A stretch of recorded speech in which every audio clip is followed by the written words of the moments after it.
Bismillahirrahmanirrahim. Assalamualaikum warahmatullahi wabarakatuh. Alhamdulillahirabbil alamin wa bihi nasta'in ala umuri dunya waddin.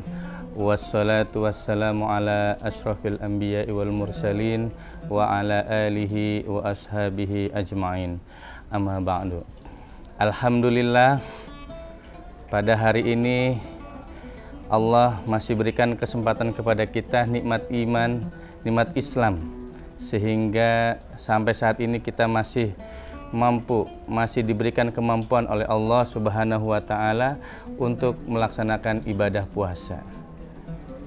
Allah Subhanahu wa Ta'ala berfirman dalam Al-Quran, yang mungkin kita semua atau kebanyakan dari kita sudah memahami, sudah menghafal tentang ayat ini, yang berbunyi a'udzubillahi minasyaitonirrajim, bismillahirrahmanirrahim. Ya ayyuhalladzina amanu kutiba alaikumusiyam kama kutiba alal ladzina min qablikum la'allakum tattaqun. Hai orang-orang yang beriman, diwajibkan kepada kamu untuk berpuasa sebagaimana telah diwajibkan kepada orang-orang sebelum kamu, supaya kamu menjadi orang-orang yang bertakwa. Dari ayat ini bisa kita ambil kesimpulan bahwa puasa itu adalah merupakan kewajiban yang sudah ditetapkan oleh Allah Subhanahu wa Ta'ala, bukan hanya untuk kita tetapi juga untuk umat sebelum kita. Kenapa Allah wajibkan ini? Ternyata Allah mempunyai misi, Allah mempunyai harapan kepada hambanya agar hambanya bisa menjadi orang yang bertakwa. Setiap hal yang diperintahkan, yang diwajibkan oleh Allah Subhanahu wa Ta'ala untuk melakukan suatu hal seperti puasa yang kita lakukan pada saat ini, Allah menaruh sebuah hikmah, sebuah rahasia yang terkandung di dalamnya, termasuk dalam puasa ini.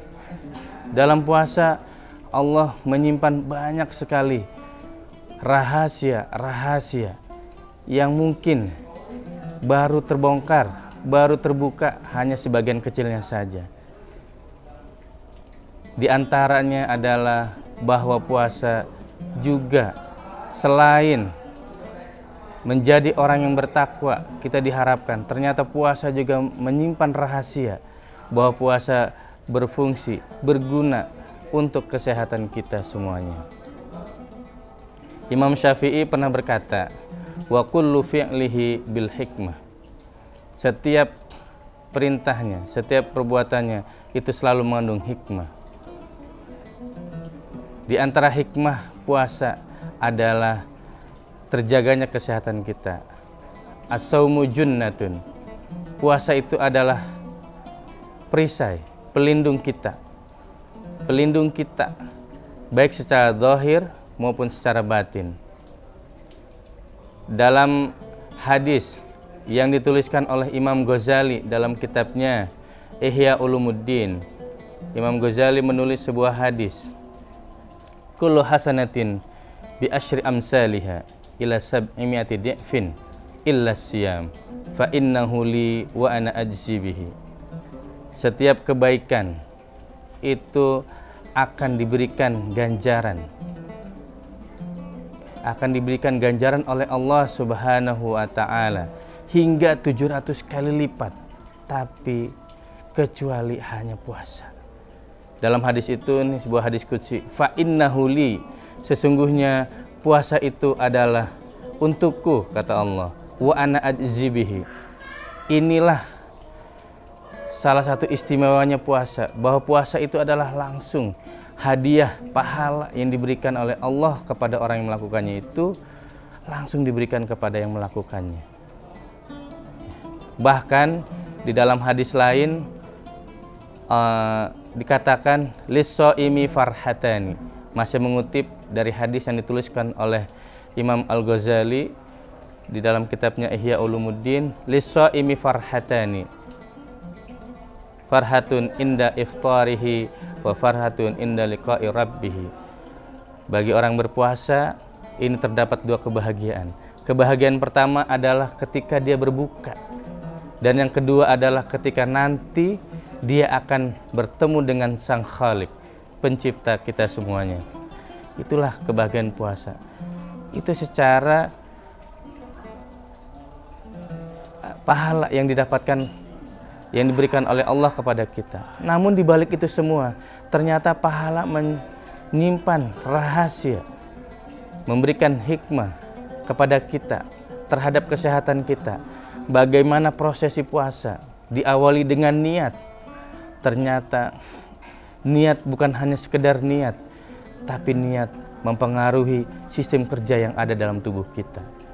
Mengutip dari sebuah pendapat yang disampaikan oleh Dr. Aisyah Dahlan dalam suatu pertemuan, bahwa beliau mengatakan di dalam otak manusia itu terdapat namanya hipotalamus, yaitu sebuah benda yang ada dalam otak kita, di tengah-tengah otak kita, yang fungsinya adalah bagaimana dia mengatur nafsu kita, syahwat kita, lapar kita, ya, mengatur itu semuanya.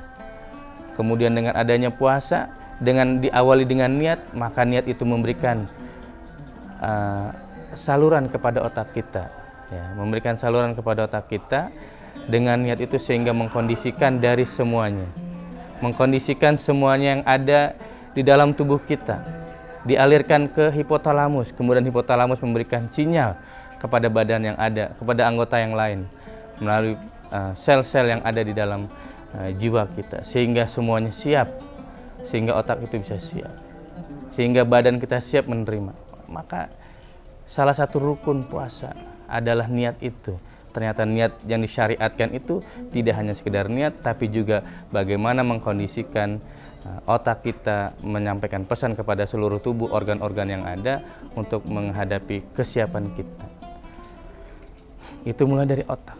Kemudian dari prosesi puasanya, kita diminta untuk menahan diri, mengkonsumsi makanan, minuman, menghindari hal-hal yang dapat membatalkan baik puasa maupun pahalanya. Jika kita berpuasa, menahan makan dari mulai terbitnya fajar hingga berbuka puasa saatnya pada maghrib, maka organ tubuh kita yang setiap hari bekerja, maka disyariatkannya puasa bisa menambahkan atau membersihkan, ya kan, membersihkan organ-organ tubuh kita, mengistirahatkan, sebagian bekerja terus dalam tubuh kita, sehingga tubuh kita ini menjadi prima kembali, minimal dalam selama 1 bulan, baik 29 hari maupun 30 hari, mengistirahatkan mesin-mesin yang selalu bekerja setiap harinya. Jika kita ibaratkan pada sebuah mesin, jika mesin selalu digunakan, maka yang terjadi adalah kerusakan-kerusakan akan cepat terjadinya. Namun jika kita istirahatkan beberapa saat untuk mengkondisikan, merecovery, kemudian merekondisi apa yang ada dalam badan kita, maka akan kembali baik kembali apa yang terjadi dalam tubuh kita. Itulah puasa, mengandung sejuta hikmah. Kemudian dengan adanya puasa, proses yang terjadi dalam tubuh kita, terjadi peningkatan kekebalan tubuh, pengontrolan gula darah, kemudian pengontrolan emosi. Ya, emosi berasal dari hormon yang diproduksi oleh tubuh kita. Dengan adanya puasa, mereka akan memperbaiki, akan berubah pola-pola hormon yang ada, sehingga hormon-hormon itu mengarah pada yang arah lebih baik dengan adanya puasa ini. Mungkin ini saja yang perlu kita sampaikan, mudah-mudahan bermanfaat bagi kita semua, dan kita berharap semoga puasa kita pada tahun ini, tahun-tahun yang akan datang lebih baik bagi kita, zahiran wa batinan, baik secara fisik maupun psikis kita menjadi lebih baik, sehingga menjadi orang-orang yang bertakwa adalah impian dan menjadi kenyataan bagi kita semuanya. Sekian, kurang lebihnya mohon maaf. Assalamualaikum warahmatullahi wabarakatuh. Terima kasih sudah nonton. Jangan lupa like, subscribe, dan share ya.